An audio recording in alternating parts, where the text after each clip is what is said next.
And welcome back to Retrospect My Fantasy, where we normally take a look at video game franchises from beginning to end, but it is Thursday, and that means it is time for some game design. So, we have been working on a world guide for Alquadim, and I've been sharing some of my role-playing stories. But this is also a great opportunity for any of you out there who want to ask any questions about Dungeons & Dragons or various other role-playing systems to feel free and ask. But before we get into all of that, got a couple things to go over. Number one is that we, if I can spell it correctly this time, have a Discord channel. So if you take that link that I just put into chat, that'll send you over to our Discord, where we've got everything from game comms, mostly it's multiplayer games like PUBG or Guns of Icarus, Heroes of the Storm, Killing Floor, Minecraft, Overwatch, Warframe, and more to come as I think of good games that we can all play together as a group. I've also got some discussion boards, just some general chat boards. I've got suggestions page, Q&A, one for role-playing, one for magic. So please, if you have any questions about anything, go to our Discord and check it out there. Number two is that we have a Patreon. So, the reason this is important is because today we are working on our game design. And there is a special Patreon tier, it's at the $20 level, where upon completing any project in our game design, if you were a patron at the $20 level, upon completion, I'll find out who's all at that level. I will get all the addresses from those individuals from Patreon, and I will make a physical copy of whatever we're designing and send it to you. So if you're interested in supporting the channel in a different way that is subscription based, monthly subscription based, not like per video or anything like that, and you might be interested in picking up any of these projects that we're taking a look at, that is the best way to do it. Because you'll get a physical copy of whatever we make, and you'll be supporting this channel, and your support is not wasted. It's not like I'm throwing that money into a giant pile of money over there. What that money goes to is it goes towards lighting, and new microphones, and cables, and cameras, monitors, a new chair. It goes towards improving the stream. So that brings me to our final thing to go over. That is the fact that we are partnered with Humble. If you take that link, that'll take you over to the Humble homepage, where you can take a look at the Humble store, the Humble monthly, or the Humble bundles, all of which are amazing ways to get games, web design software, photo editing, video editing, audio editing, a bunch of audio books, ebooks, trying to think of what else I've seen on there, magazine subscriptions, e-zine subscriptions. It's a great way to pick up all these things because you get the thing that you're looking for, hopefully. If you're going there looking for something in particular, hopefully they have it for you. And if they do, you're getting the thing you want. You're supporting amazing charities. And by using our link, you're supporting not only the charity that's featured with whatever the sale or Humble bundle or monthly is for that particular purchase, you're supporting my sponsored charity, which is Doctors Without Borders, and you're also helping support this channel, all for one price of whatever you're buying. So please, if you're looking at pick up any games, any ebooks, magazines, anything like that, please go check out Humble first. Now, with all that out of the way, let us dig into this. Oh, one last thing. The music that you are listening to is provided thanks to the generous people over at oh god, I forgot the name of the website now. Free Music Archive. Yes, the Free Music Archive. So, I'm going to do my best to make sure that the Winamp window stays open so you can see the name of the artist and the name of the track. That way I'm giving proper credit to the people who are providing the music for us today. So let us get back into this. So last time we had started with the cities of the Northern District in the world. Oh, no, we didn't. We were on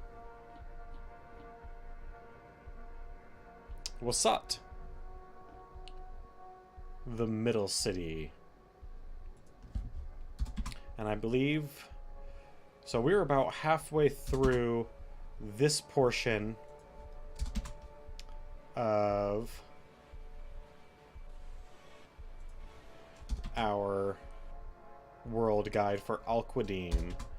For those who are not in the know, Al-Qadim is this. It is this. Pretty much constantly, actually. It is a campaign setting from D&D 2nd edition that was made beautifully. It had not gold leaf, but brass leafing on every page. It is a work of art, and I love the campaign setting. It is Arabian, if you couldn't tell by the flying carpet, the scimitar, the guy jumping down with the jambia. It's from a tall tower. It's Middle Eastern themed, and it is a blast to play around in. I have never actually gotten to play in Al-Qadim, though. I have always, and this is the true for every campaign setting that someone loves more than they probably should, is that person never gets to play it because inevitably they own it all and they want to show it off to everybody else that they know. Which means by showing it off, they have to be the GM to run the games, and they already know it all anyway, so why wouldn't they be the GM running the games for their favorite campaign setting? Unfortunately, that is largely how role-playing goes, but I would not trade it for the world.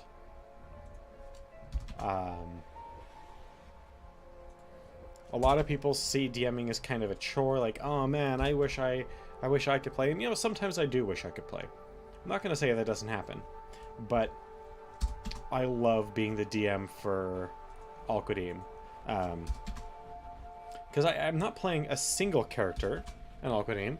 I have two characters that are mine. They're my characters that I populated into this world as kind of assistants to the players if they should need a poke or a prod, or if they should need to gather specific information. I have these characters that I can place pretty much anywhere for any given reason, or have them send a missive to the players or whatever, to make sure that the players get what information that they need to complete their quest, whatever that happens to be.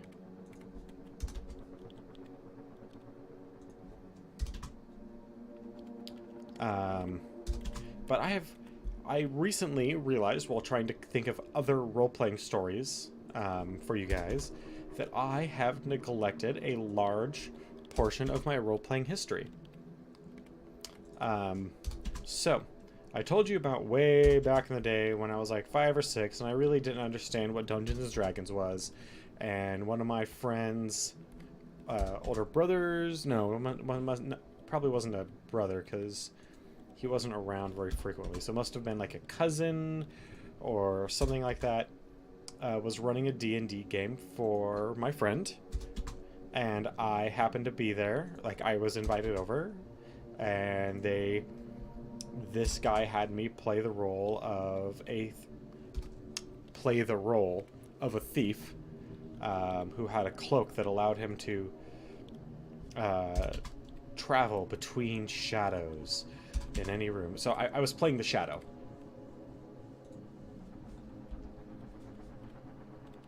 I really just need to get rid of this track.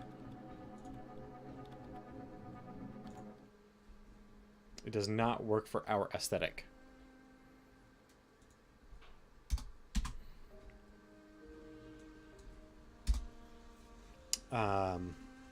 But much later on, after, so that early story probably happened when I was like I said, 5 or 6, probably closer to 5. Much later on, around the time when the internet started becoming a thing, I didn't have the internet at home. Up until my senior year in high school, we did not have an internet connection in my house. But I could use the schools, I could go to the library, and I got involved in a mush. And if you don't know what a mush is, you can still find them around today, but it's role-playing on a message board without any like hard rules. It's all narrative-based. And the mush that I played in was an Outlaw Star mush. If you don't know what Outlaw Star is, it's an anime where people have scattered all throughout the galaxy, and magic also exists. But not like wizard magic, but like Taoist magic. It's a very cool idea, but the thing that caught my attention about that anime that got me into the mush was the ships. Oh, the ships in Outlaw Star. So, most ships were just ships, but there were a certain type of ships called grappler ships, which had arms that could fold out and had their own weapons, so that the ships could have fisticuffs. I could have like melee combat. And it's the dumbest thing in the world if you know anything about ship-to-ship fighting. But it was so wonderfully quaint to 12-year-old, 13-year-old Matt that, I ate that shit up. So I got involved in a mush. I don't even remember how I found it. I think I was looking for, like, images, like image boards. Which, if you're under the age of, like, 25, you probably won't remember what an image board is. But an image board is exactly as it sounds. And I loved that mush. It was so dumb. But I got way into it. I probably had 3 characters that I was running simultaneously.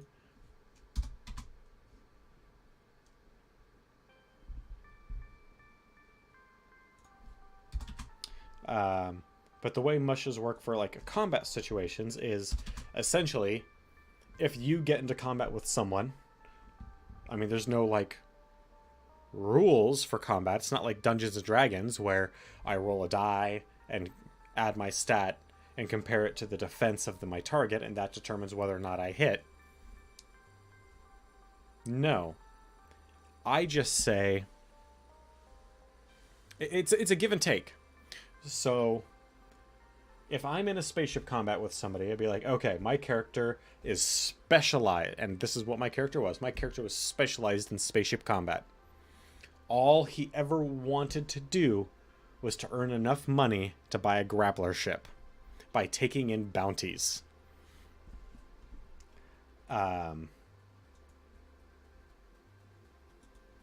So, whenever somebody would make an outlaw character, I would try and track them down. And I would essentially do it like Carmen Sandiego style, where like I would be reading the message boards, and wherever they last were, I would show up. Like, just hot on their heels. And, you know, the way in terms of like how Mushes handle NPCs is there's usually a couple of moderators, and those people would handle like basic NPCs. Like if you're like trying to spread rumors that you're looking for somebody, or that, or if there's like some big world event,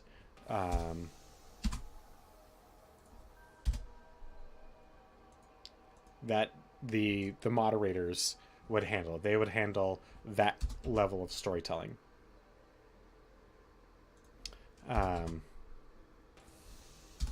But whenever I would get into a fight, like I would essentially what you would do is you would go to the part of the forum, part of the message board where everybody had their character bios, and you would quickly scan through their character bio, and then you would take a look, be like, oh, okay, so this person is like he's like a Han Solo type, so he's a smuggler who doesn't play by the rules, and you know, whatever. And then you would look at my character and be like, okay, this guy is a spaceship combat expert who's trying to save money to get a grappler ship, and the best way to do that is to bring in bounties. And then you would have, and so then we would do this thing where essentially we would tell a story together. I would like narrate like 3 or 4 lines. He would narrate 3 or 4 lines, and it would be back and forth, or they would narrate 3 or 4 lines, and it'd be this back and forth to determine the outcome of this combat. And you're supposed to take hits and give hits. Mushes are a very, essentially what you are trusting is that the other person on the other end of the wire is going to do their part as they should. There's no rules forcing someone to take hits or what have you, or to even just not make a character that's so overpowered or whatever. Like my character lost a couple ships despite being a spaceship combat veteran. That always sucked, but it happened. But I usually won, and right around the time that I had earned enough money to get that grappler ship is when I lost interest in the mush and stopped playing.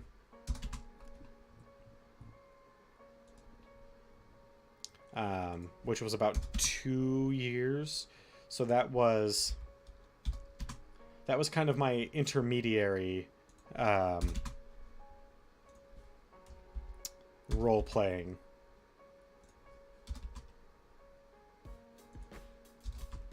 It was a lot of fun.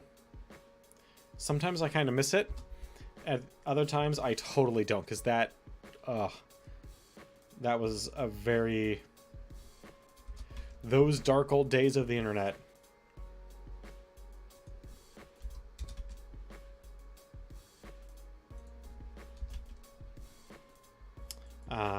And I know, so what are some other role-playing stories? Oh, I have not told you guys about the one time that I participated in a LARP. So, many, many years ago, we're talking about 13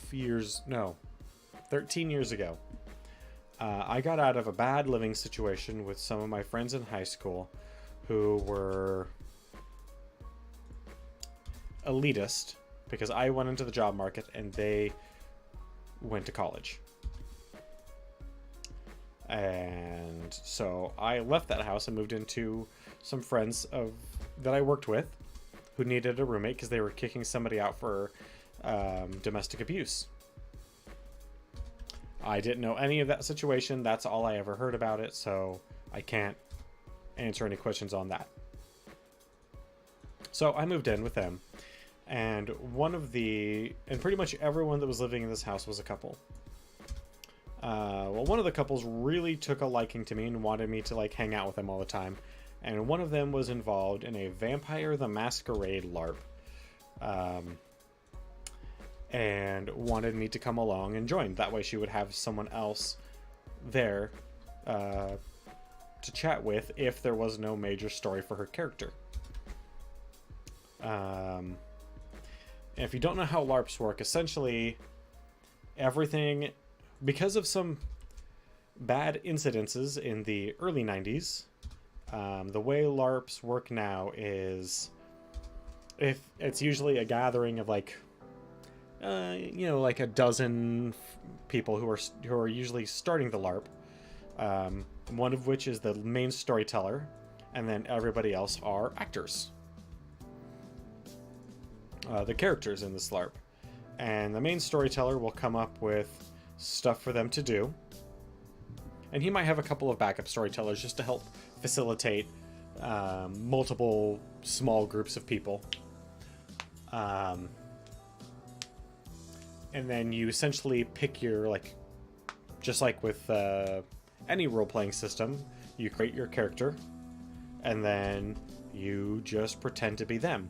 How combat works in that is you essentially have a character sheet that's on a 3x5 note card, and then you also have a bunch of smaller notes or note cards that are if you have any weapons, if you have any spells, that just kind of give out the details of what those things are. If you're wearing armor, if you have any protective wards, or anything like that. And then there's going to be actions that you would perform in person that indicates that ability, especially if it's a magical thing. The biggest one in Vampire is Obfuscate. And that means Obfuscate means to hide. So if you are doing that, you are announcing to everyone at the LARP that you are hidden and they cannot see you unless they have some way of detecting obfuscation, magical concealment.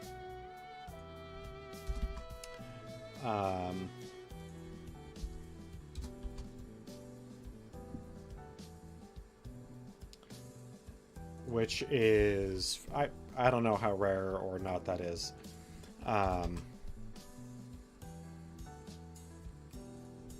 But that's pretty much how it works. And then you just kind of tell stories. If you get into a fight with somebody, depending on the LARP, some of them do rock, paper, scissors. Some of them, if it's a big event, a big LARP event, they might have a wizard. For instance, if we're going to use the D&D analog, if a wizard is casting lightning bolt, he might have tennis balls or bag of birdseed or something like that he just kind of hucks at somebody, and if he hits them, then they got hit. It's pretty simple that way.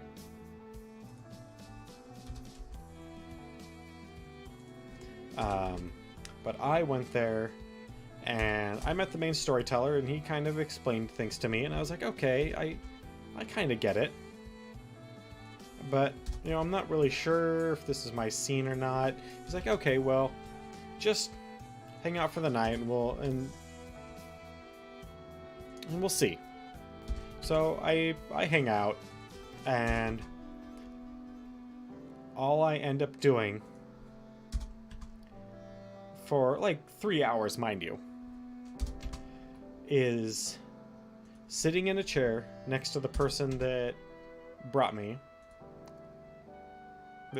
along.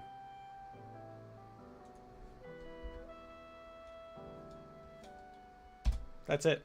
That is all I did for the entire LARP.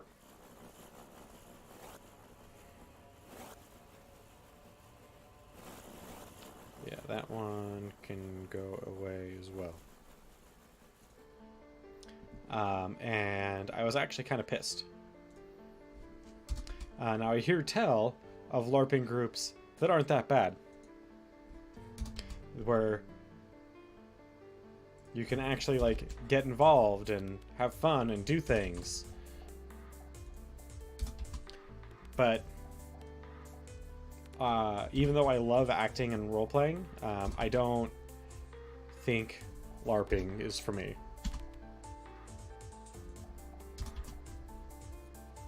Which is fine. Everybody's allowed to have their thing. Or multiple things, or whatever.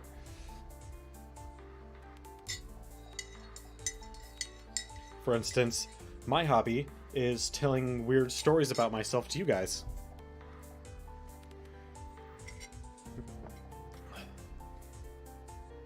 And hopefully making some of you laugh. Alright, so I've told you, obviously, about Aquadame. I've told you a lot about the Iron Kingdoms game where I lost 3 characters. Just told you about my Mush days. I told you about my earliest role-playing experience.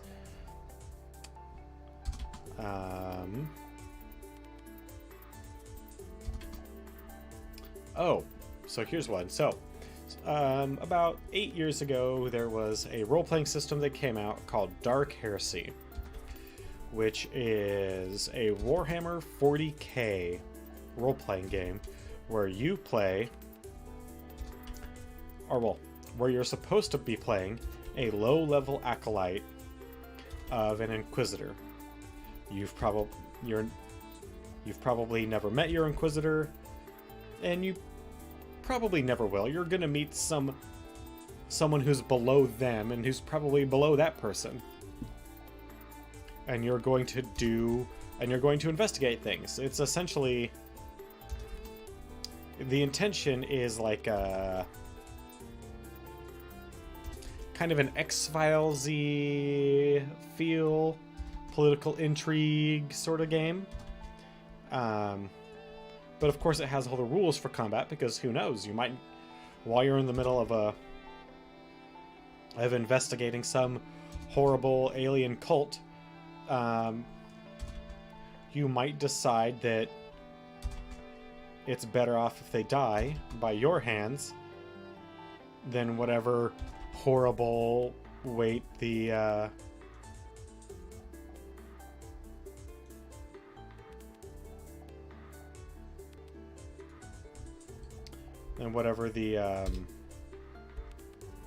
Inquisitor might have in store for them.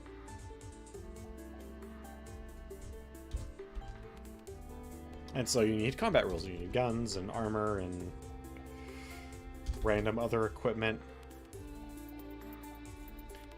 And one of our buddies, who's way into 40k, I mean, 40k is one of those licenses that has way too much information that's known about it. Same thing with Star Wars, but that's for later. And everybody, I'm trying to remember how Roland put it. Whenever you sit for 40k fans down at the table, for some reason, every 40k fan feels the need to pull out their massive phallus of 40k lore and throw it down on the table and compare. It's true, too. If you ever sit down at a table full of 40k nerds and just ask something simple, be like,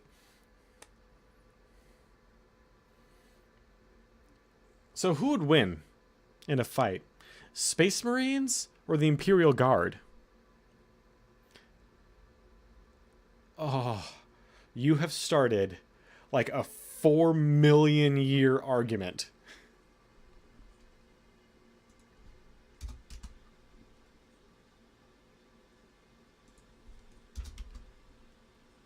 And the answer is neither, by the way.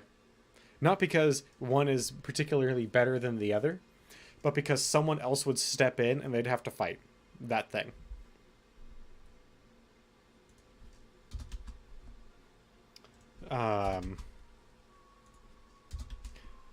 Actually, no. Hey, Wicked. I'm awesome. How are you doing? The real answer is that the Space Marines would win because the Imperial Guard, for the most part, have only ever heard of the Space Marines as these mythical legends as angels of death that come down and save them from their horrible lives. Nice, man.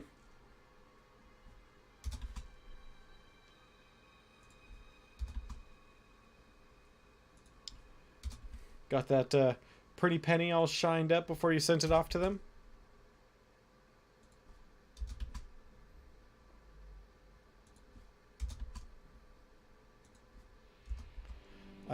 But we were playing this in Dark Heresy, and we... Damn. It's a lot of pennies. And our GM decided that he was going to run a military campaign as opposed to an investigatory game. That's fine, whatever. So he ran us through boot camp and gave us all these bonuses because he's a power gamer and thinks that players love bonuses, which they do, but players also like hardship.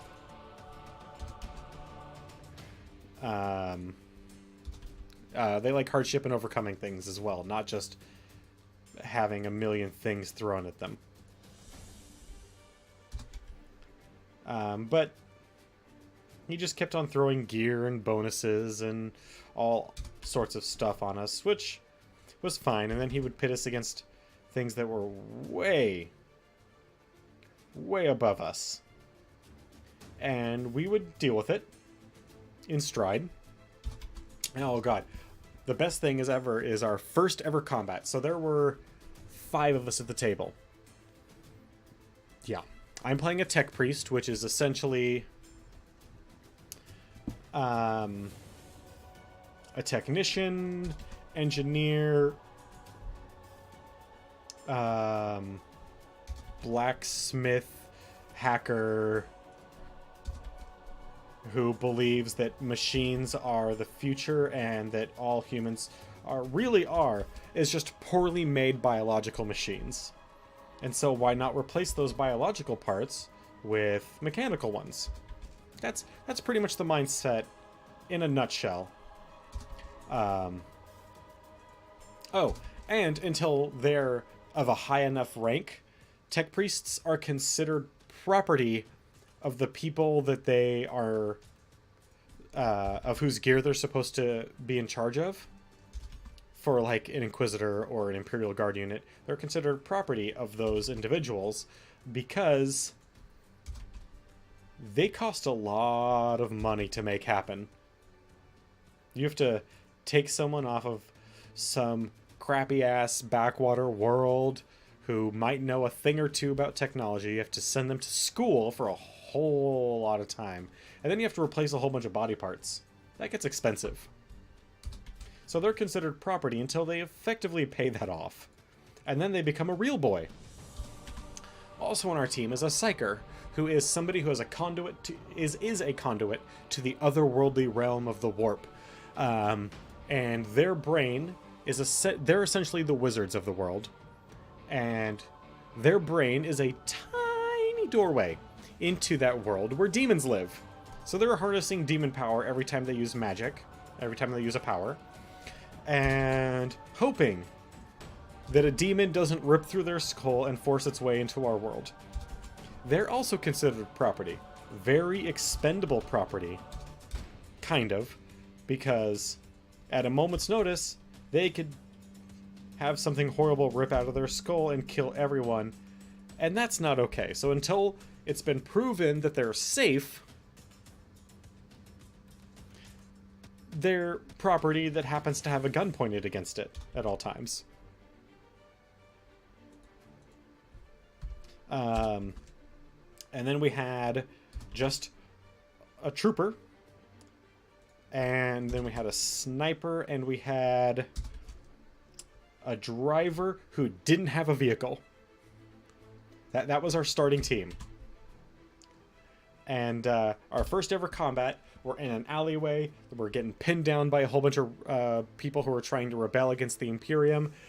And the Psyker uses a power called Spasm, which is supposed to incapacitate somebody. And he uses it, and it backfires, and he spasms himself. He falls to the ground. I stand up with my laser rifle, and I go to take a shot. There's like 4 guys, because I'm made of metal, you know. I'm partially made of metal. and my robe commands a lot of respect. So I should be mostly fine, right? I go to take a shot, I take my shot, I take one guy down, and then I take a rocket to the chest, I want to say, and I die. So first combat, two most powerful characters in our unit, dead. Or down. First turn. And then the normal soldier guy and the driver, like, mop up the bad guys. The sniper's taking shots, and, you know, he's hitting, but he's not really, like, hurting anybody that badly. Like, the guy with the shotgun, though, at medium to long range, is, like, dropping people like they're freaking clay pigeons. And then our commissar shows up and uses his own psychic power to heal my body, which is good, because he paid for it. And then we are given our mission, which is to go and kill a particular person. Later, in the same night, the Psyker has lost a leg and is bleeding out. I put like a small like patch to stop the bleeding over the stump, and I'm using my mechanical hand that's attached to this giant ass backpack to carry him. Meanwhile, both of my hand, or no, not both my hands. No, one of my arms and part of my head are missing. So we're the cripple crew. Cripple crew, helping each other get along, and we're trying to walk through some rubble. It's difficult terrain, so and because I'm carrying somebody, he's making us roll. Well, I roll badly, and we just go tumbling down this freaking hill. Oh, God. It was a disaster, but hilarious.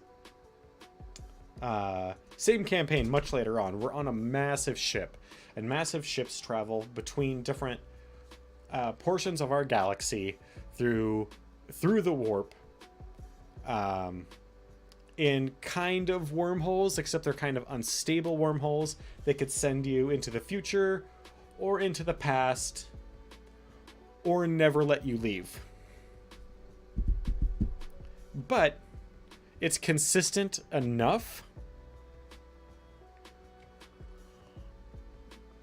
that the Imperium allows these horrible wormholes to exist.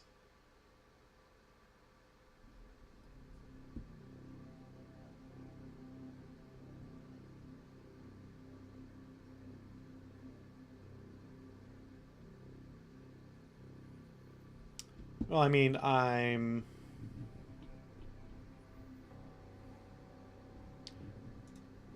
on Discord right now.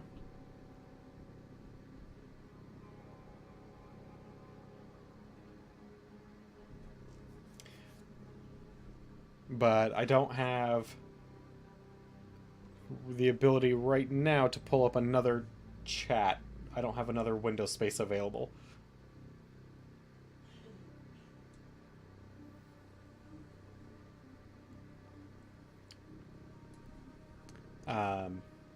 So yeah, if you want to chat in Discord, I'm more than willing to do that.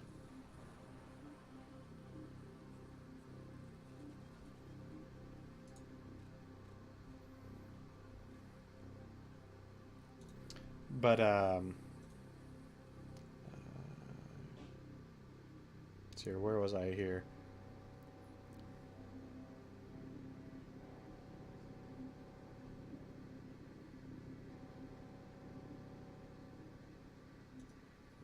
Oh.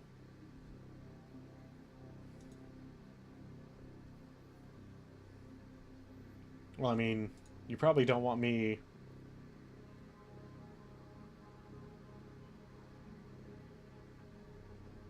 Oh, you want to... Oh, I think I see what you want to do. You want to essentially multi-stream together and bullshit.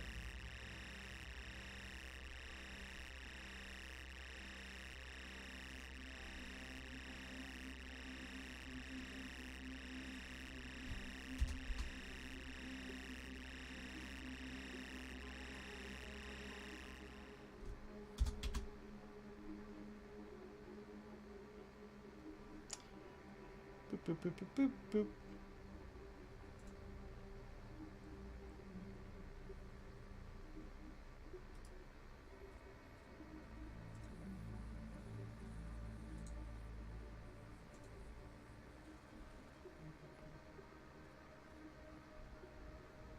Oh, okay.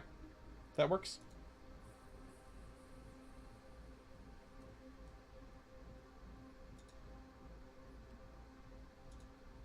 You mean like that? It's up to you. Yeah, like that. What's up, man? Not much. So, Yeah, that's where I can get my stream on, and you can get your stream on, and I can close that window down because it ends up just having too much rendering at one time. So gotcha. So, for those of you who don't know, this is Wicked Gamer Dude.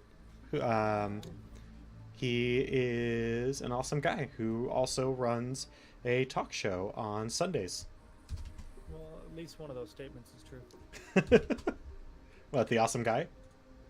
Yeah, yeah.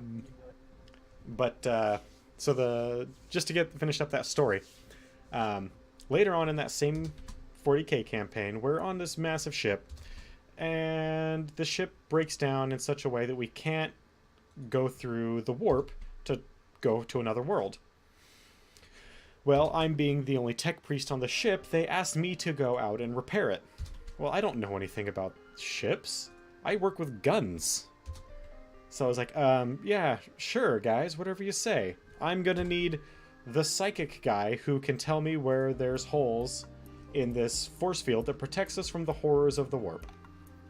So we get into this tiny little bubble ship and go out there and try and fix things.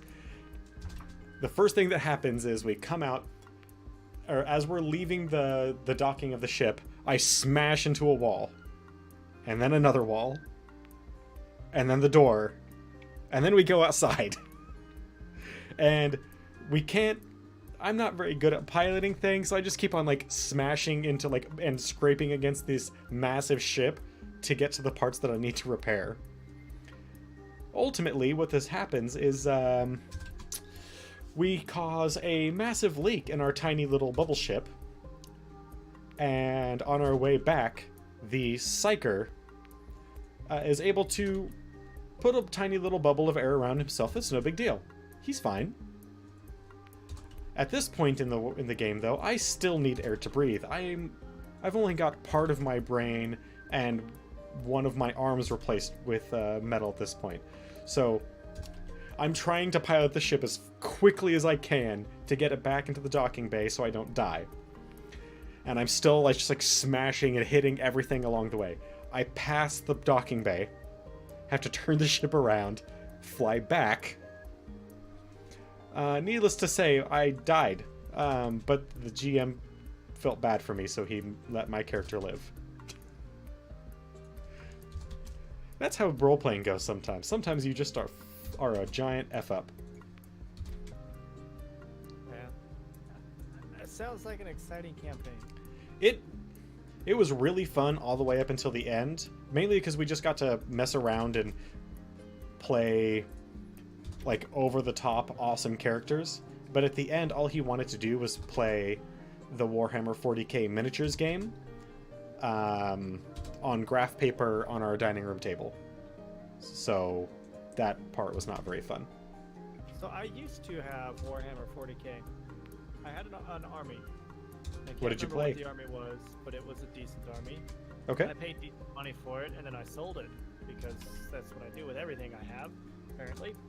But when I sold it, I had actually taken the time and I printed out the entire Warhammer book.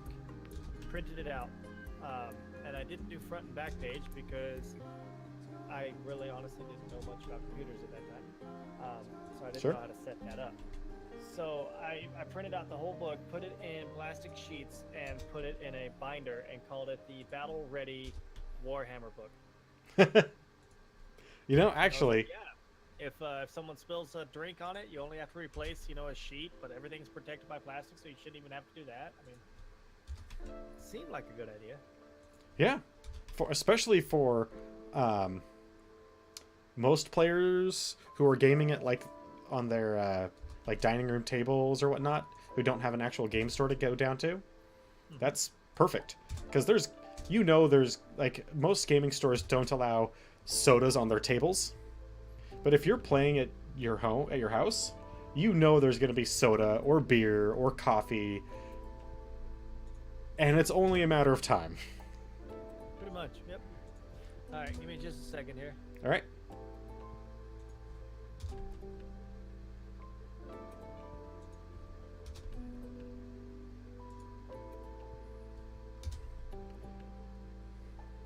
Nope, that one needs to go back. Nope, there we go.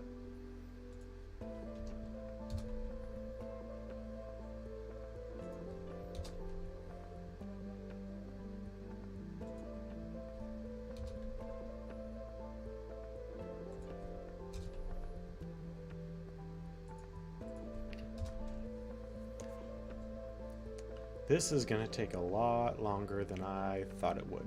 That's good.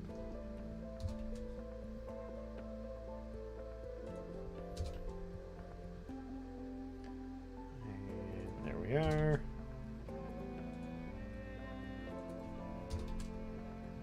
So now we have Comey Matt in the chat. Say hello, Comey Matt. Hello, chat. How are you doing today? Comey Matt is a good homie. He's been hanging out with me in the talk show that we do every Sunday. He comes to my channel and hangs out. Give him a follow. Check him out. Twitch.tv/ComeyMatt. I would do a shout out, but then it would end up screwing everything up. So I'm not doing a shout out. Sorry. You get a verbal shout out. I'll take it. We're just gonna sit here and bullshit because speed running is exciting, but it's more exciting when you've got someone to bullshit with. He's doing a creative stream, which could probably be a lot more exciting. He's got someone to bullshit with. So yeah, we're gonna do this. Most definitely. We're gonna start off my Shadow of Adam run in 3, 2, 1, go. All right, so I got my timer started. So, what were you talking about before we jumped in here? You were talking about Warhammer 40K, right? Yeah. So, right now over on my stream, what I'm doing is I'm making a world guide for my favorite D&D campaign setting.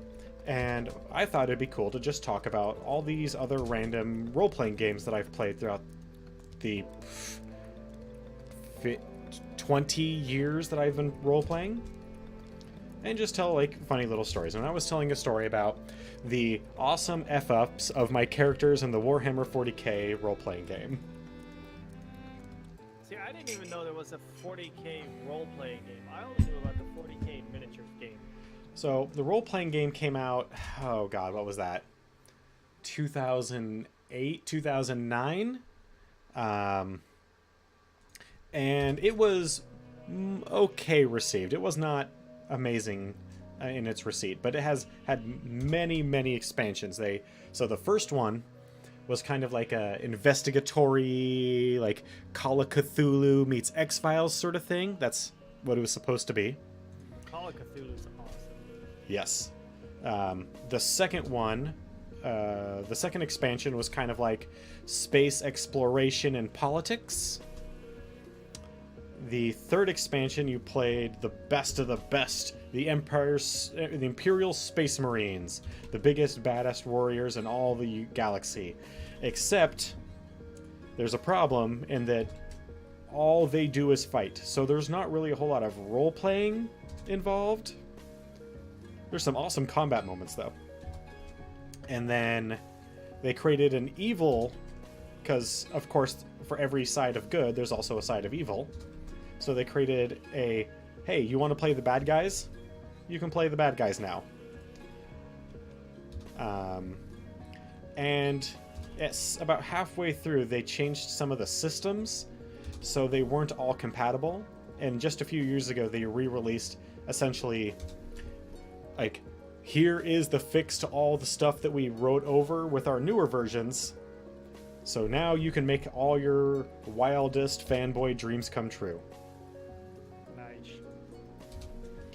It, So I was never that kind of nerd. I never did the tabletop for a while. I mean, the most tabletop I could say that I did was like Monopoly, Risk, stuff like that. So sure. you know, the very basic tabletops. I never did anything like with miniatures or anything like that. So the first time I got a Warhammer 40K army, I bought it from a friend who had built it. It was pretty nice. I paid, I think, $250 for it, and then so what I did was I actually took and downloaded the PDF for the game guide, and actually printed out the entire thing, and then put it in plastic sheets, put it in a binder, and called it my Warhammer Battle Ready Strategy Guide.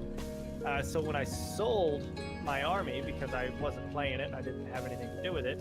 When I sold my army, I added that to it, increased the value on it by like another $50, and sold it for $300, and it worked. I mean, it worked out fine for me. That's pretty good.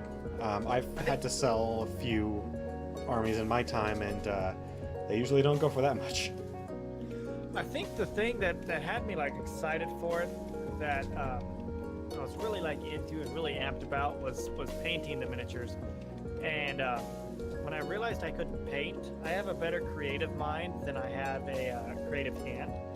So I couldn't paint. I was like, well, I suck. I just got rid of them. I was like, no, I'm not going to do any good with these. I'm not going to do anything with them. They're just going to sit there. So I was going to get rid of them. It took me Go ahead. No, that's fine. It took me a long time to get halfway decent at painting minis, and I still do it every once in a while. Like if I get a wild hair at my butt, I'll go and buy I'll check out the local shops, I'll buy a mini, and then buy like 2 or 3 paints, and take it home and do that one. And I'll spend a week, a month, however long it takes for me to figure out what I want to do, and then do it the best I can.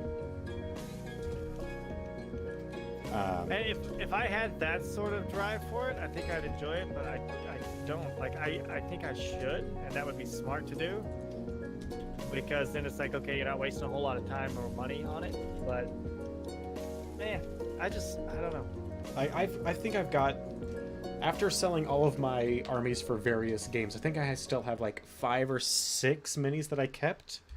And then if I have a really good character idea for a role-playing game, like if I'm playing a D&D game and I love the character I'm getting into, I'll go out and buy a mini for that character and paint it up.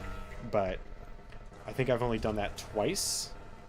So essentially I like to have, because I don't have a very good drawing hand, like I'm not very good at like sketching or anything like that, I like to have something that I can be like, this is what my character looks like, if I can't quite like explain it to everybody.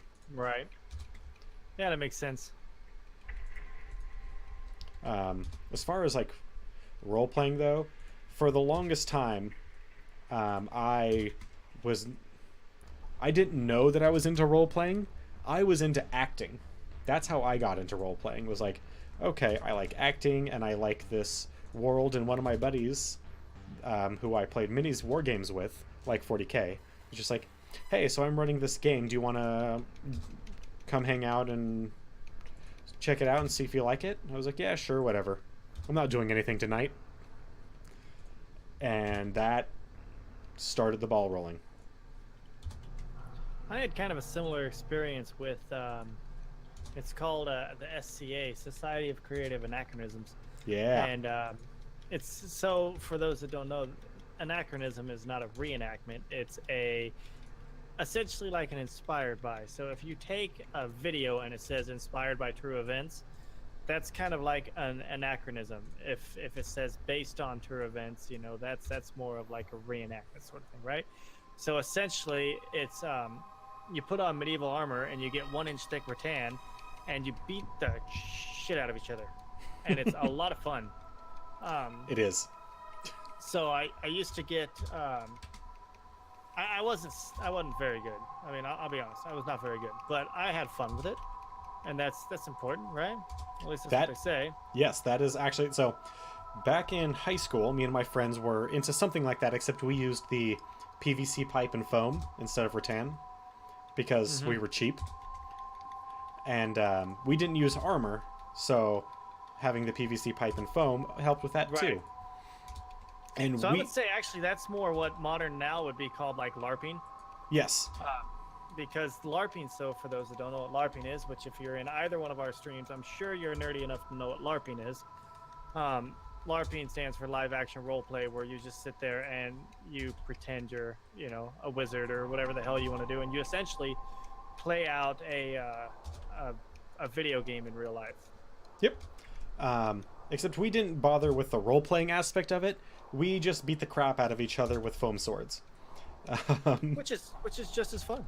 I mean, Heck I can, yeah, I that can was. see that as being just as fun. I've got a couple of scars from it. But like we thought we were good because, we were the only ones that we had to compare ourselves to. And we were definitely in pretty good shape. I mean, you'd be surprised what swinging 4 feet What's up, of Josh? PVC and foam will do. Hi, Josh. I'm gonna try something with this, and it can be, and that's the good thing about it, is it really is. It's a and you can't see it. You can't see it, but they can see it. It's a lame. I got the air quotes going on. It's a lame way to kind of keep in shape. It really is, but it's a lot of fun. So I didn't find it lame. I always enjoyed it, but I never got too into the LARPing. Josh, what's going on, man? How are you tonight? We're gonna be starting this run off in 3, 2, 1, go. We're gonna try a different route this time. Instead of doing the save point, I'm going to skip it. And I think as long as I potion, I should be able to skip the save point. So, what is this game? Shadows of Adam. So what is it like designed for speedrunning or? So no, it's not necessarily designed for speedrunning. So where I got introduced to this game was RPG Limit Break 2018. And a gentleman named Dowolf, Dowolf, Dowolf, was running it. And I noticed he had the developers, 2 of the developers actually on the couch, like talking about the game and stuff. Not just like, oh, this is, Shadows of Adam, because they were devs. They were actually talking about the game, what went into it, and this and that. And then I noticed one of the devs was actually in chat talking as well. So I was talking to the dev in chat, and I was asking him, like, hey, this game looks really amazing. I think it would be a lot of fun, and I'd love to have you guys on the show and talk about the game on the show. And so he agreed. And well, since he agreed, I was like, well, I want to pick the game up so that way I can actually play it, do a playthrough before they show up on the show. Yeah. So that way I can actually talk about it more and know what I'm talking about, other than what I saw in speedrun, because the speedrun doesn't give you much of the story, so I picked it up and I kind of instantly fell in love with it. It's got great retro feel. The graphics are straight out of like Final Fantasy IV, Chrono Trigger, that kind of time frame. Sure. Just amazing graphics, and it's very easy kind of beginner speedrun settings. So I'm like, you know what, I can do this. And I've just been enjoying it since. Started doing speedruns on it. They introduced a category called the Pirate Percent, which is about an hour-long run. And I think that's good for me because I don't have a whole lot of time to run games. So I'm like, yeah, let's do this. Yeah, I've definitely been noticing that you've been playing the crap out of that. Yeah. It's just because it's a lot of fun, and I want to get better at speedruns, and this is a game that I can do that with. So, Hey, there you go. I think it's a nice introductory game for speedrunning, especially the Pirate Percent. I think that I'm going to actually focus on and do an any percent run, but my goal is to get Pirate Percent down to 55 minutes. And if I can do that, then I'll do a any percent run. But until then, Pirate Percent is what I got. There you go. There we are. But it's good fun. It's a good game. It was definitely, you can tell, was made with a lot of love. I mean, it's just, it's got that modern gameplay but retro feel. So definitely picking up that revive here, because I'm gonna YOLO it and skip the save point. So I might need to revive somebody. We'll see.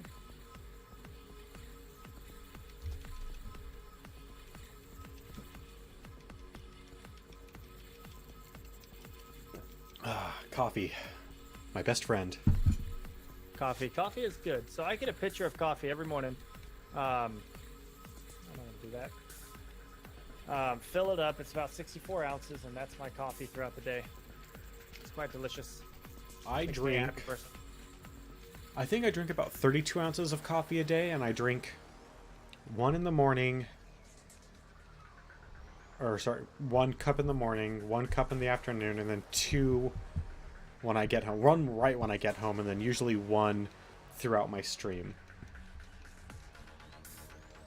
And that's about all the coffee that I need for the day. Although, on days off, coffee is all I drink. I'll make like 3-4 pots of coffee if I have a day off. Yeah, I go through a lot of coffee on my days off too.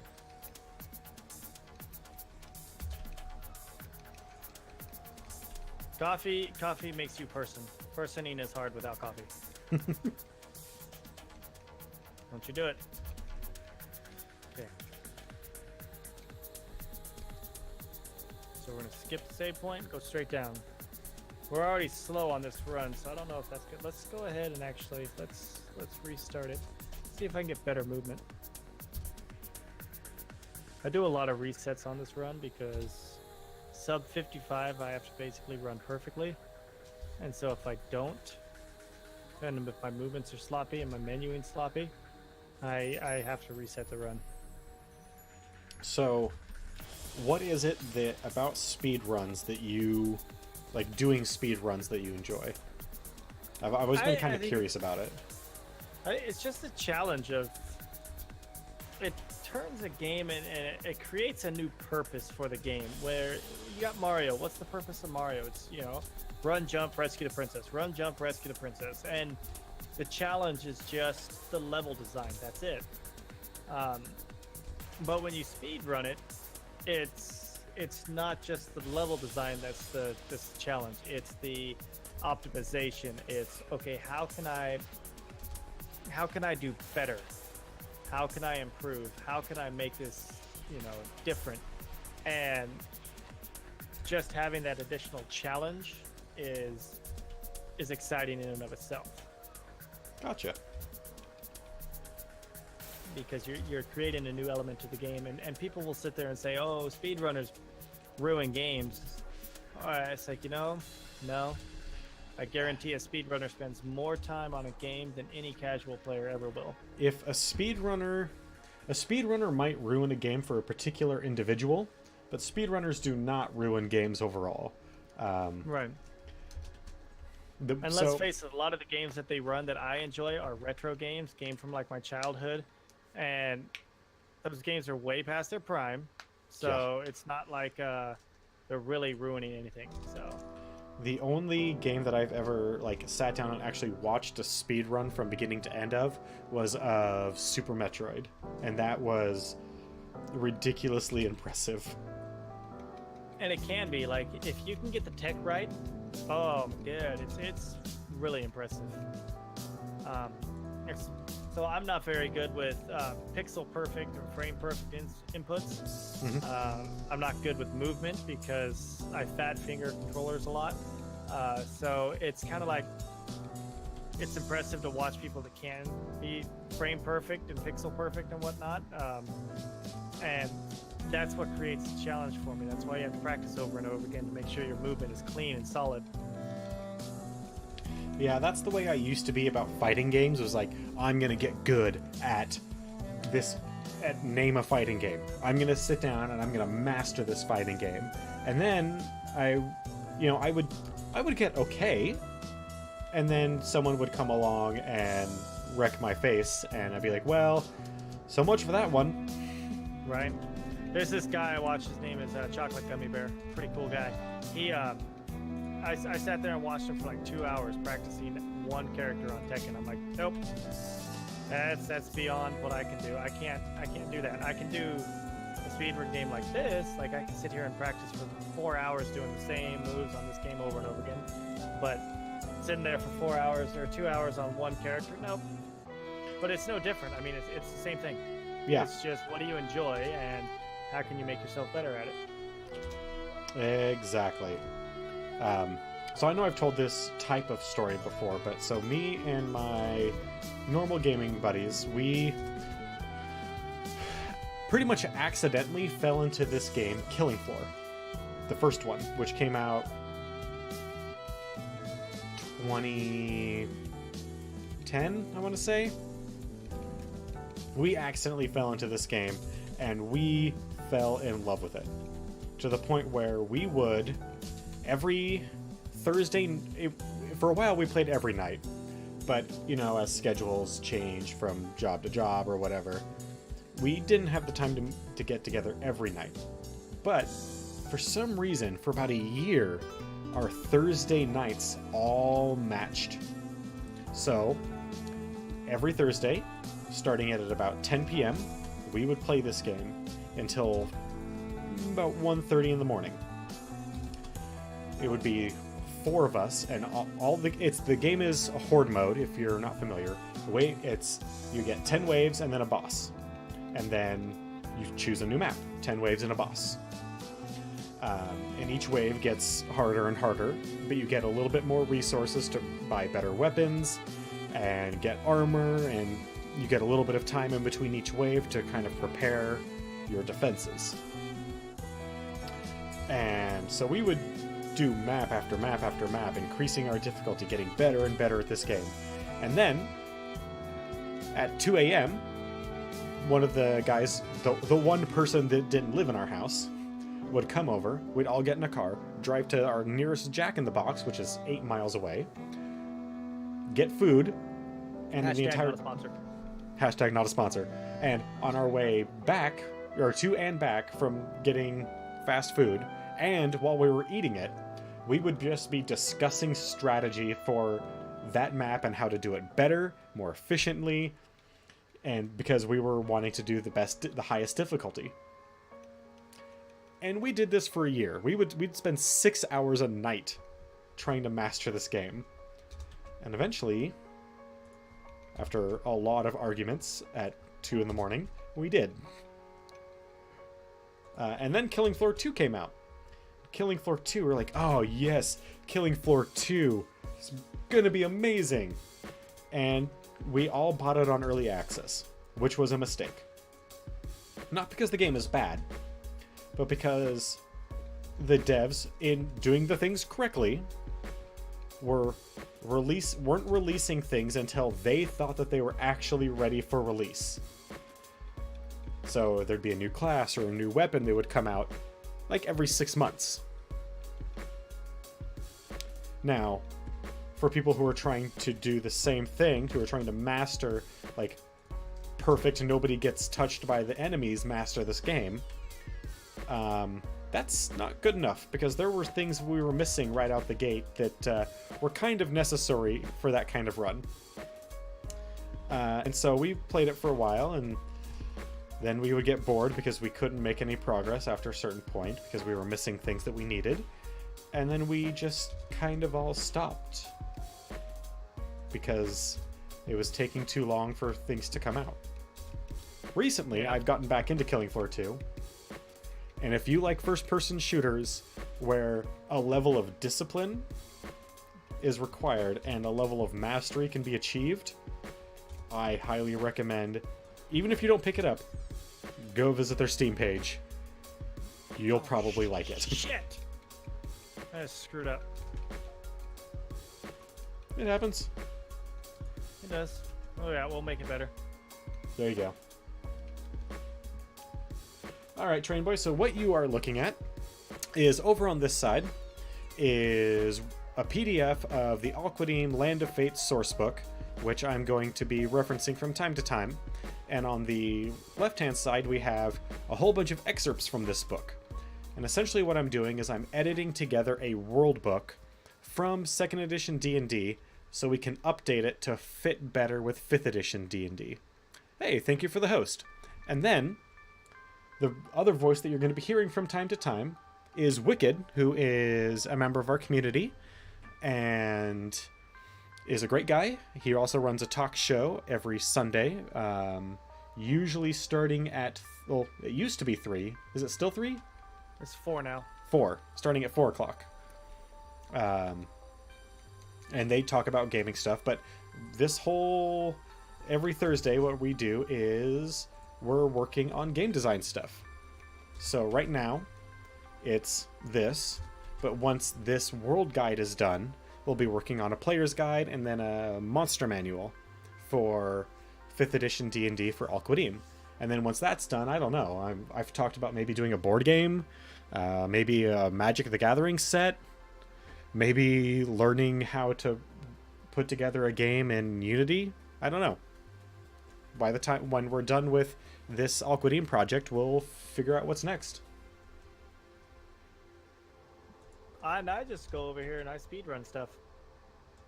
Or at least I try to speedrun stuff. I had to reset. So I had a strategy and a plan, and it was going well until I wasn't paying attention and did the wrong move. And since I did the wrong maneuver, I ended up not getting the kills that I need to get the kills on, and ended up going an extra round and wasted time. And so my whole idea of saving time backfired. No, I'm not making a video game yet, although that is in the docket for the future, learning how to, because I've never done it. This is all just for pen and paper RPG stuff, which is one of my passions in gaming.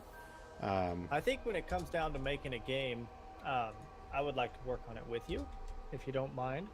And we can co-stream it. We can do essentially exactly what we're doing now, and one of us can have RPG Maker, and we can both sit there and throw ideas back and forth at each other and come up with a game together. I think that would be a lot of fun. Yeah, I am totally down for doing something like that. I have I have a lot of experience in writing stories. I've never done any sort of game creation though, so it'll be a learning experience. I haven't touched RPG Maker since PS1. What's up, Something Classic? Hey man, how you doing? So I've got a strategy. Check this out. You'll see this. You may like this. We'll see if it's relevant. It saves about 5 seconds. I have figured out a way to avoid the save point. And yes, he does, Train Boy. It's twitch.tv/wickedgamerdude. That's me. That's him.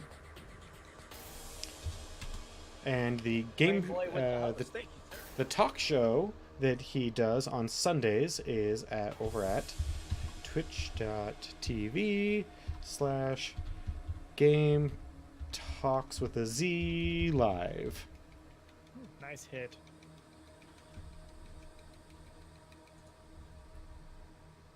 And over on the talk show, they just talk about whatever subject they happen to feel like for that day.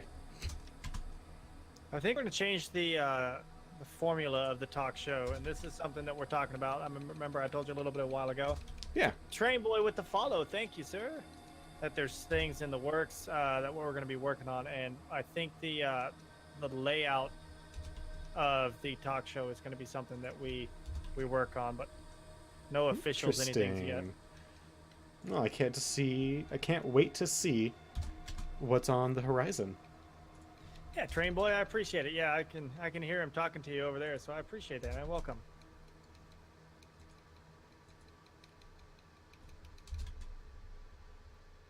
I was hitting him up when I was about ready to go live, and I was like, hey, you know, why don't we chat? You're not doing anything like super important. I'm not doing anything super important. Let's fire up a group chat and talk to each other while we play.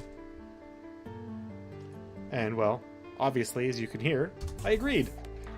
Yeah. Oh, that was beautiful. Double crit to clear that out. Oh, that'll save me lots of time. Congratulations. Yeah, it worked out pretty well. So, have you... I know you're a Dark Souls fan. Have you looked at anything about the remaster? So, I've seen a few people play it. I haven't gotten around to really doing a lot of looking into it. I'm not a big fan of remasters. I'm not one of those people that's like, oh my god, a remaster, yay! You know, it's a whatever for me. So that's kind of where I'm at with it. Dark Souls is fun, but I don't get super gooey about remasters, to be honest. I'm in the same camp when it comes to Dark Souls. It's especially Dark Souls. I'm like, you know what? The flaws that personally, the flaws that broken, beautiful broken game had were part of its charm for me. And now that those are all gone, I don't know. Yeah. I mean, it looks beautiful. The 60 frames a second, the updated graphics and textures. I forgot the potion. Uh-oh. Oh, we're good. We're good. We'll be all right. I forgot the potion, that's all. That could have killed it, but we'll see. We'll see where I'm at health-wise. I don't think I'm too worried about it yet. We'll see. You're welcome I'm trying back. a new strategy, so I'm forgetting things. Problem. That is part of the reason why I never got into speedrunning. That and the few people that I've watched are so impressive that it's intimidating. Well, you can be that impressive one day too. So Tyler, if you're still in here, you can slap my hand for this, but look at how much faster it is you get into this cutscene than if you were to go into the save point. I think it's a viable thing because you do get the extra potions to skip it. And I kind of got that as a mentality. Ideally, I would have potioned before that, but I kind of screwed up my menuing last time, so I wanted to make primarily, sure I got my right now we're about equipped, and then I forgot what is that? about the Almost potions. 2/3 of the way through the beginning of our world guide. Once we complete it's a lot of trial and error for getting all of this paginated in such a early way game that runs, for sure. And, it's actually readable so this game, in a Dole Wolf usable is really way. the only person that I'm has gonna a throw. strategy that I'm aware of We're that gonna you start ran making the actual pages in the Photoshop, 100 or the 80% adding run. graphics, And so when I was mostly starting to run taken. the pirate percent run, I had a dev from the game, something classic, was in the chat. I gotcha. No, and he was telling me, ways to go TF2. and what to do. I used to love And I'm like, TF2, okay, what's this? What's and this? it's he not the said, hats thing that Dude, got me. honestly, I'm just going off a Dole It Wolf. was when people started being able to It's make like, so their here's the dev own. of the game that's using a runner's strategy. It's when people started being able to make their own So items it's like, and yeah, sell them. makes Like, sense. that's great for the person, but some of those items and sets were broken as all hell. So I think, yeah, it was a bit of a screw up to not heal because I don't have enough health to survive any good hits like that. When they got into Man vs. Machine, Man vs. Machine, That's a reset. I got didn't- back into it for a while, but TF2 lost me for a little bit, and I This haven't is gone back in a the while. never-ending issue with speedruns, though. You have to be ready to reset at a moment's notice and try again. You can't get downhearted. What did you play in TF2? I mostly played NG I and start Medic. getting downhearted because I'm not running it right, then I'm not gonna have a good time.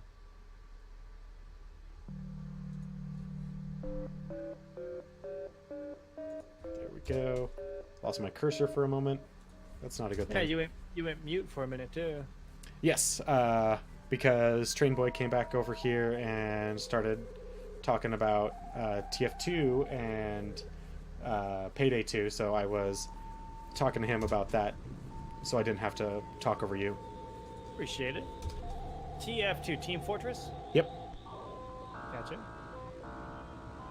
What is that? So it's a team-based. All right, so it's supposed to be a team-based game where it's like Overwatch. Everybody picks a class, and then there's an objective that you have to achieve. Sometimes it's pushing carts, sometimes it's capturing flags, sometimes it's capturing points, sometimes it's just deathmatch sort of stuff. Did you say pushing carts? Pushing carts, yes. So, like working at Walmart? Like pushing a train cart full of dynamite and a nuclear bomb. Oh, okay. It's a different kind of cart then. Yes. It's kind of set with like almost like a 1950s sort of graphical feel in terms of like the character design and whatnot. and all of the classes function very differently from one another to give them distinction. Yeah. And you can change classes on a whim. It's a lot of fun. It has its problems, and those problems mostly came to light over time. The biggest one being they started introducing alternate equipment that you would usually have a bonus in something and a negative in something else. The negative usually was pretty drastic, but then the positive would be just something that, if it didn't have this really drastic negative, would just be broken as all hell. Right. A very give-take kind of thing. Yeah. And so initially it was like, hey, there is no best loadout. But as they kept adding more and more of these items to the game, eventually there started becoming combination of items that were a best loadout. And that is when I stopped playing the game. Not because it became less fun. It used to be kind of goofy and just putz around and do whatever you wanted to do as long as it was helping your team try and win. I also got sick and tired of snipers in that game because... So, the way sniper in that game works is the longer that you're zoomed in to a maximum threshold, the more damage your shot will do. And so what snipers would do is they would just be threading this I can't see my hands on stream, but I'm just presenting this like tiny little gap between my hands. And that is like they would just have their spot and with this tiny little gap, and if anybody walked in that area, like past that gap, dead. Immediately dead. And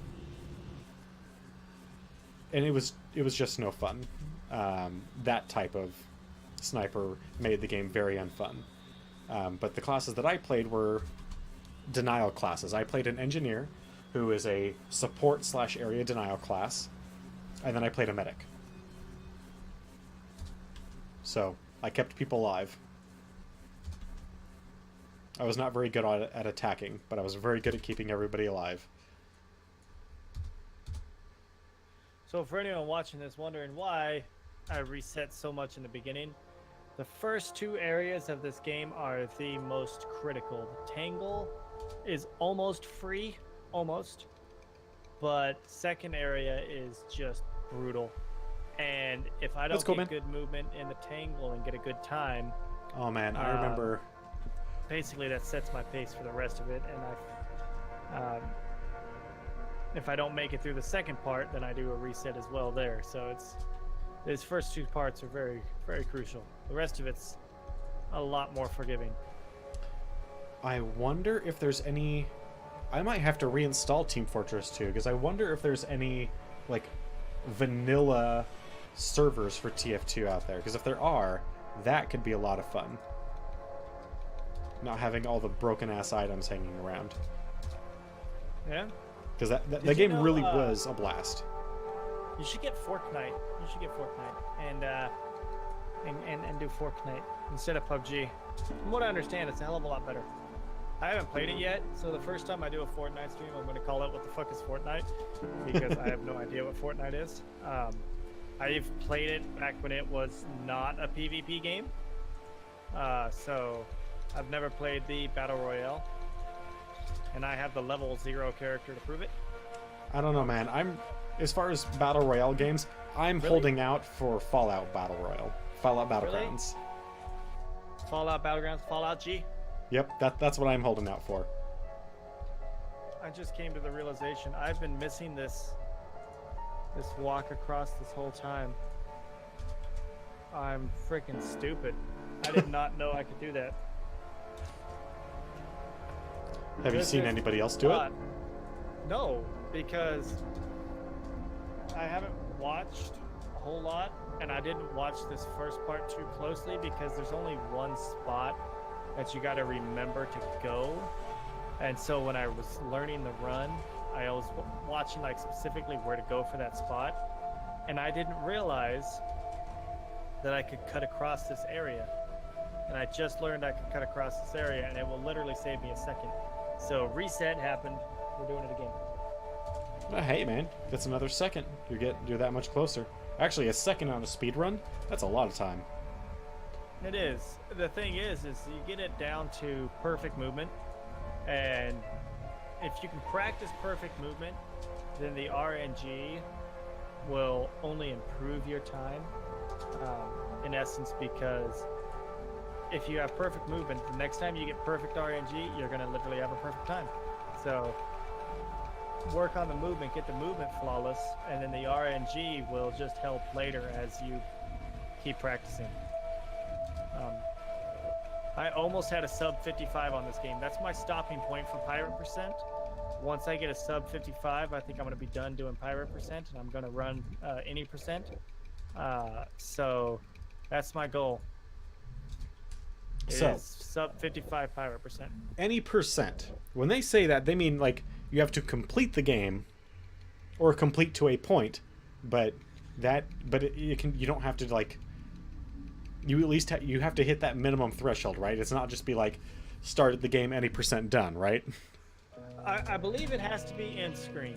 I believe anything that has an any percent has to be end screen. Gotcha.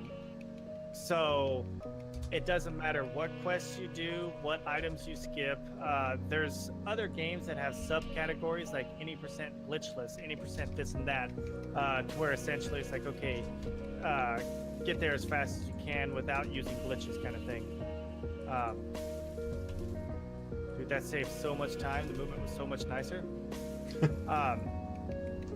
So yeah, any percent I believe gets to end screen. Whereas pirate percent, which what this is, and there's a lot of other games that do similar items. They'll do like a certain percentage race or something like that, and that's generally a threshold kind of thing. Like, okay, you got to this part, so it's an end point sort of thing. Gotcha. Not an end screen, an end point. So like pirate percent is literally an hour into the game, and any percent speed run right now is 3 hours and I think 20 minutes or something like that. So it's about a third of the speed run. Okay. Yeah, that whole speedrunning world, that is beyond my ken. Well, it's something I've enjoyed for a long time, and it's really funny because the devs for Something Classic, for this game, they were talking about like their first introduction to speed running was watching a player named Puexel and another player named Essentia speed run, I think Final Fantasy VI or Chrono Trigger, I can't remember which one, as a co-op run, and I'm like, that was pretty much my introduction to speedrunning too, you know. It's like very similar. I didn't even know what speedrunning was for the longest time, and apparently it's, although it may be a new community, it's definitely not a new concept.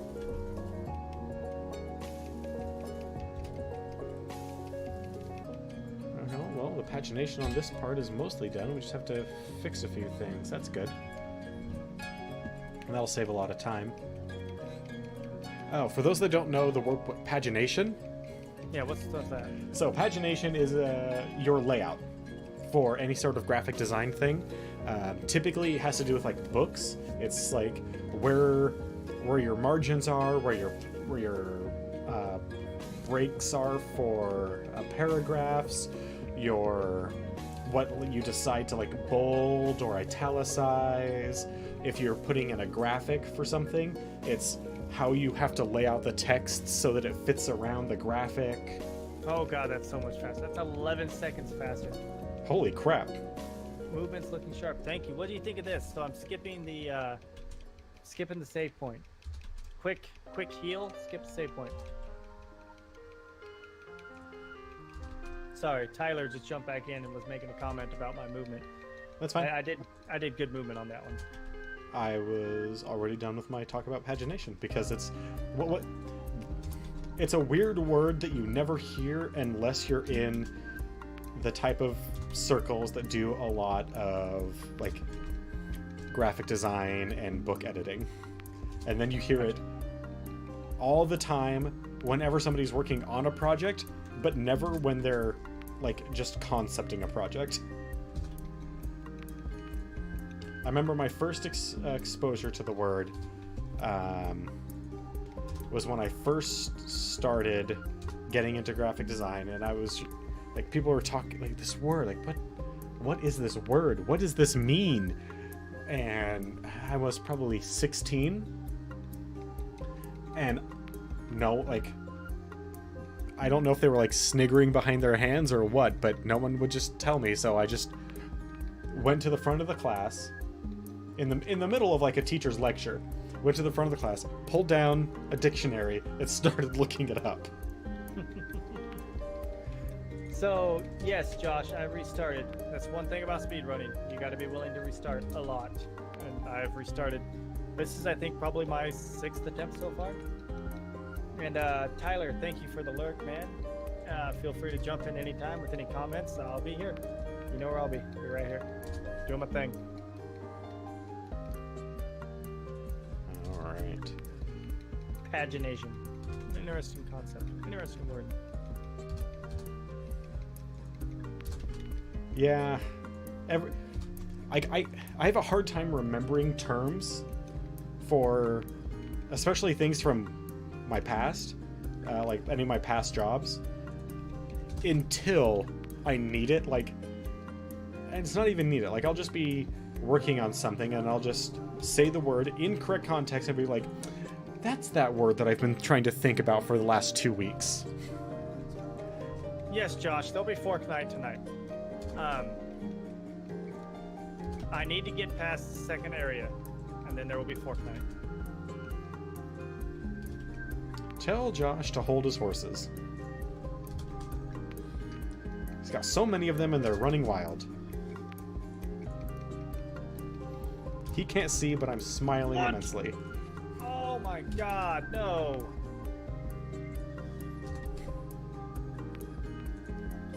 That's the worst that could happen. Did a character die? Literally, like, a fraction of a hit point for this piece of a boss. And that kills the speed on it because, like, he's supposed to die the previous round, and when he doesn't, he gives nutrients to the main boss, which is a heal. So it kills time. Kills time. Yep. That Sorry, sucks. we got this.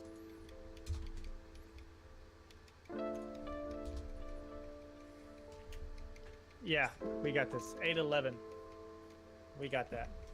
So we lost a little bit of time because it didn't kill the thing, but we got it. We only would have lost about maybe 2 seconds. So I think that was good. And this is why resets are so important. So my best time on this was 8:33. And with all the resets and the practicing I've been doing, I literally just cut it down 22 seconds. I'm at 8:11 right now. Holy crap. For my first cut. My first split is 22 seconds faster than my best split on this. Jesus, man. You're killing it over there. I've been getting some solid movement, like really sharp, good corners, good turns, not flopping around all over the place like I always do. I got some good RNG, and then I skipped a major delay in the game. So you have to step on the save point to get fully healed. So instead of stepping on the save point, I used the potions. And yeah, it worked out well. And then I kind of YOLO'd it because YOLO happens. It happens to the best of us. Yep, I was just kind of like, well, if I die, I die. But if I don't die, this is going to be an amazing die. It was. So 22 seconds faster. Pace like this, it's looking sub 55 as possible. We'll get it. And the good thing with the YOLO strat and a amazing, like, good RNG, it makes it hard to be beat. Makes that time really hard.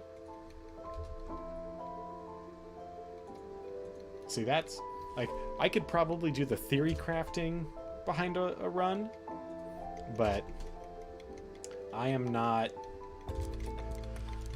Aside from shooters, I'm not very good at the Twitch, like, control gaming thing. What do you mean Twitch control gaming thing? What are you talking about? Like, quick reactions, except for in FPS. I'm pretty good at quick reactions in FPS. Well, that's why I run RPGs. I'm not pixel perfect. I'm not frame perfect. I can be route perfect if I need to be, but that's about where my perfections go.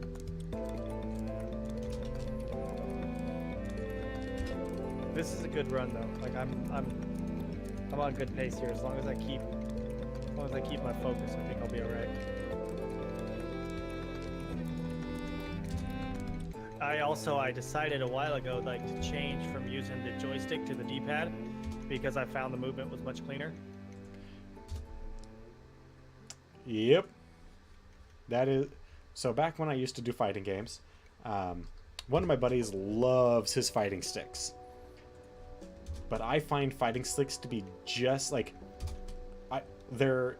Once you have like your motions down on a fighting stick, you can be like lock solid, ready to go, and you can just throw that thing around without a care in the world. I am not that good at fighting games, so I don't have the dexterity practice of that fighting games need to use a fighting stick. So I use a controller, and I used to use the thumbstick.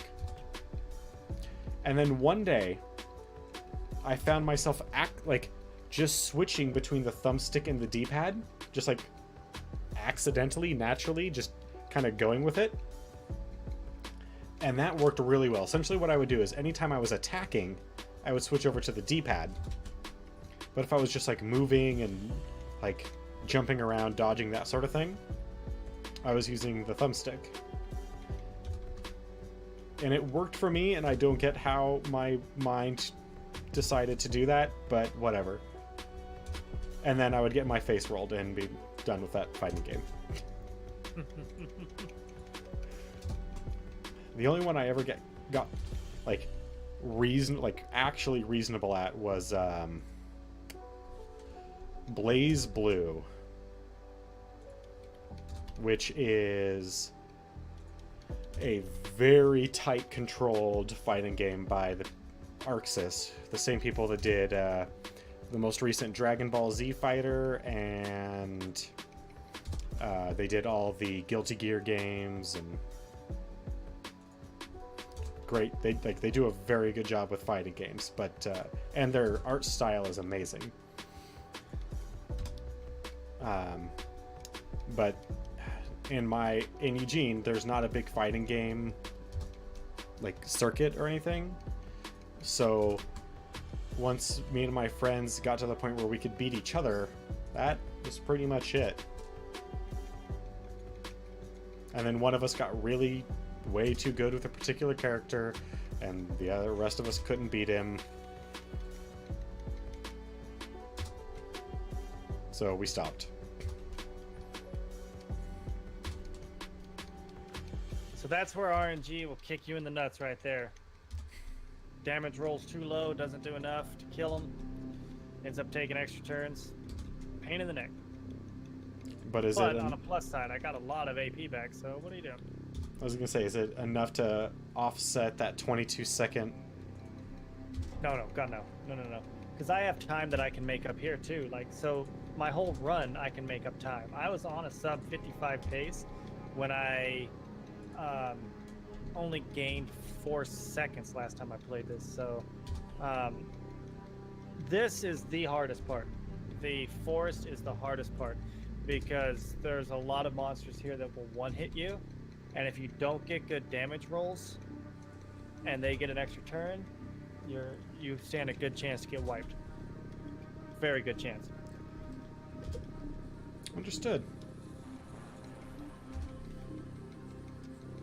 Actually, that's another reason why I wouldn't be able to do speedruns, is because I'm one of those weird perfectionist gamers that be like, no, I can't go into that forest because I know I need to be able to survive those hits. So that's why. Well, and that's where it comes down to just sometimes you YOLO it, but you have a minimum. So I know there's a fight later that I have to have at least 40 hit points per character, because there's three enemies, or yeah, 3 enemies, and each one stands a chance to do 2 moves, and each move can do 10 points of damage. So it's like I need to be able to survive these hits. So it's just making sure you're ready for the stuff. Yeah, I mean, that's why, like, when you're watching my look back, especially right now with the Elder Scrolls, you're going to be seeing me putz around a lot, not doing a whole lot, just trying to level up certain things. That way my character is prepared for the stuff ahead. Yeah. Yeah, I noticed you did that a lot with Final Fantasy, for sure. Oh god, 8. Don't remind me of the, like, 20... So, Final Fantasy VIII, for those who aren't in the know, who've never had to suffer through it, if you go back and watch my archive of that, what you'll see is about 8 episodes where we actually progress the story, and then 20 episodes of grinding, trying to make my characters not shit. Because that game is bad. Unless you like the card game, and then you know what? All the more power to you. I personally don't like it. That was my favorite part of 8. Now, if you really want to talk about a bad game, now we'll talk about 7.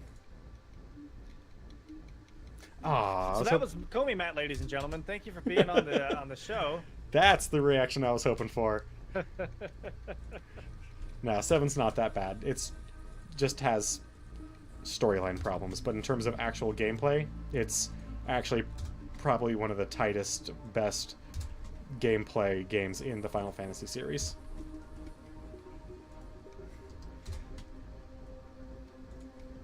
You still need to have me on so we can talk about that, by the way. Yes, we do. Yes, we do. I have words for Final Fantasy. For Square. We need to get Square, the whole company, on the show so I can talk to them. Yeah, we have that power. Let me just make a phone call. Yeah, let me just make a phone call. We got this. Squaresoft is in our pocket, man. We're good. Good to know. You want Bethesda too? Yeah, that whole Fallout thing. That was our idea. You know what? I'm down with that. I love Fallout. I like Fallout honestly more than I like the Elder Scrolls. But that's because I'm sorry, did I say that out loud? But that's because I think that most of the stuff in the Elder Scrolls is kind of done to death. And Fallout is definitely getting that way too. I'm sick and tired of every franchise is post-apocalyptic. But I still like Fallout for now.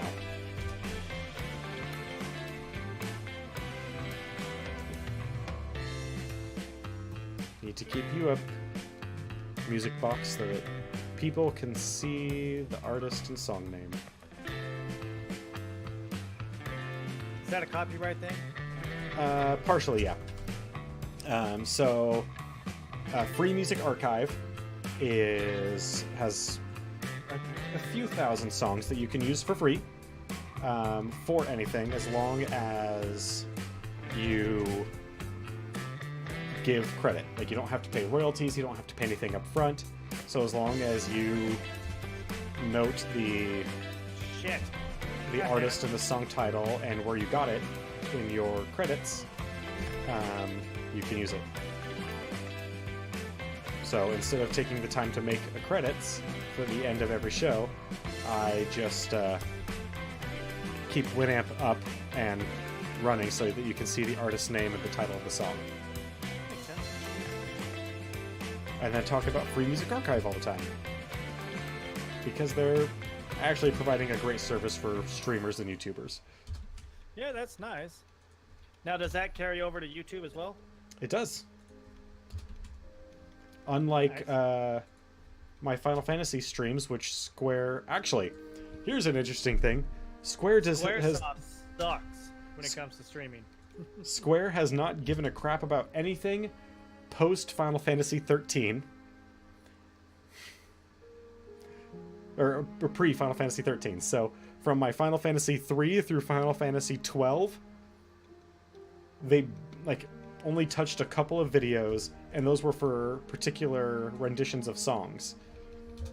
But Final Fantasy 13 and 15, every single episode is copyright monetized claim. Mm-hmm. But Yeah, I don't Square monetize. is brutal about that. I don't monetize my YouTube channel because I don't want to give Square money for. Yeah. I don't monetize my YouTube channel because I used to monetize my YouTube channel, and they said I can't monetize my YouTube channel anymore. So that's why I don't monetize my YouTube channel. Interesting. I'm Yeah. sure there's a much bigger story there that you're not going into. No, YouTube changes terms of service, and you have to have so many active viewers, shit like that. I mean, it became basically more Yeah. BS. Yeah, I don't hit that requirement either, but I decided after I got my first copyright claim by Square that It'd be you really know nice what? if you burned, you piece of shit. I decided that you know what, it's just not worth fighting Square over. So I'm just not going to monetize it. So neither of us get money from those videos. Yeah. So I think I may have screwed up. Maybe. We'll see. It's kind of hard to tell because, like, so I lost one of my main characters Ooh. that has to level up. I lost time on this one, on this particular area, not overall. I lost 0.8 seconds on this section, so...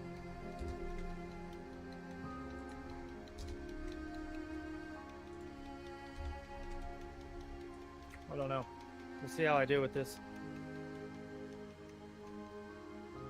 So maybe skipping the save point's not the best, because when you skip the save point, you lose out on some much needed potions.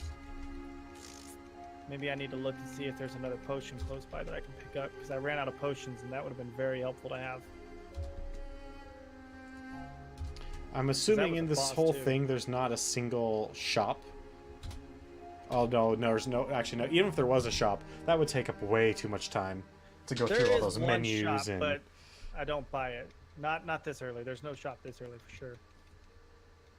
Even if there was, that would eat up so much time to go through all the menus and whatnot. Yeah.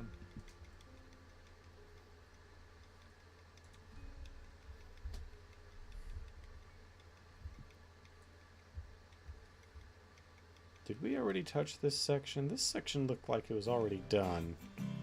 This is way further down than we were. Did I screw up in my scrolling last time? I'll have to check that out. Uh-oh. Not getting you distracted, am I? No. I mean, a little bit, but whatever. Well, All I'm doing right now is hitting backspace and space every once in a while. And sometimes an enter. sometimes.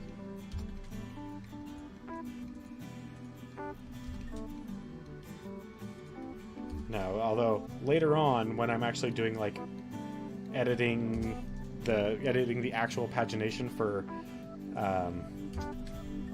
graphics and whatnot, I wouldn't be able to do this. I mean, you've seen me on when I was doing my emotes. Like, Yeah. I stare at the screen unblinking for like 10 minutes at a time. This run might be toast based on when or if I get Rejuvenate at an early spot, because I gotta have Rejuvenate. Ah, not She-Wave, son of a bitch. Screwed up again. Started out with such tight movements.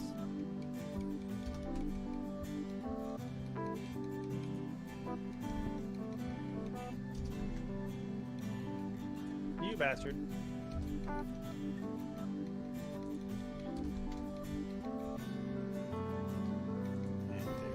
Go. Another section is. Huge Fortnite update, so does that mean that it's gonna take forever to fucking load it?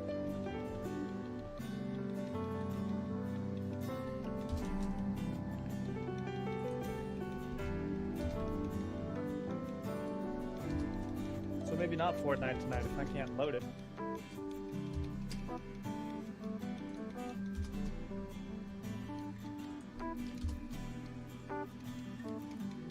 Oh no, flare. I was supposed to use flare. Son of a bitch! Whatever.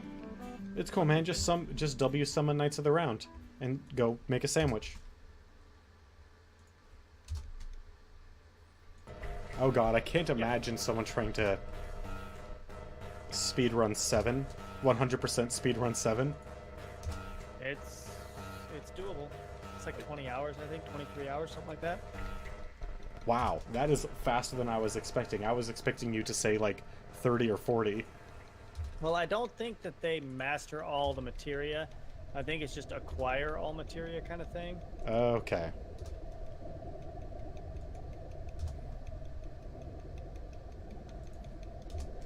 Alright, here we go with this guy. With this fucking guy.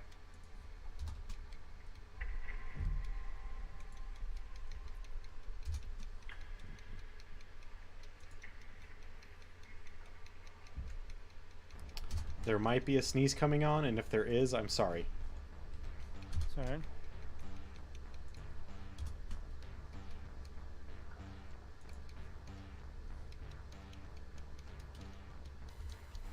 Ow! Fuck you, dude. Fuck you twice. Yeah, this is gonna be a wipe.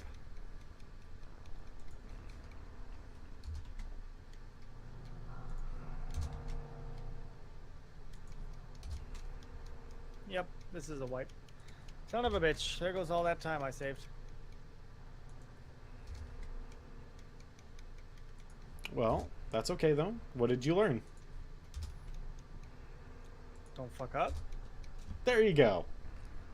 As long as you have something, as long as you have something from this run that you can take into the next one, then it's not a waste.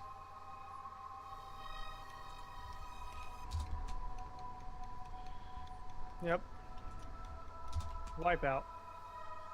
Son of a bitch. Started out so good too.